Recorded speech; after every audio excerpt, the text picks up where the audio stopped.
بسم الله الرحمن الرحيم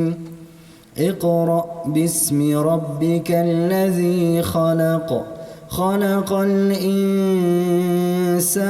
من علق اقرأ وربك الأكرم الذي علم بالقلم علم الإنسان ما لم يعلم كلا إن الإنسان ليطغى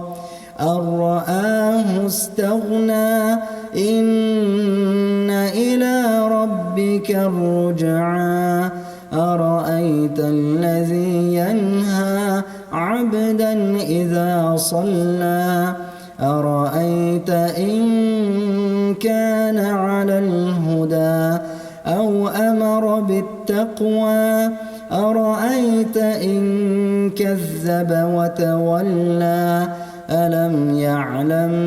بأن الله يرى كلا لئن لم ينته لنسفعا بالناصية ناصية كاذبة خاطئة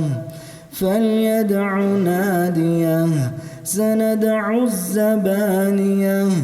كلا لا تطعه واسجد واقترب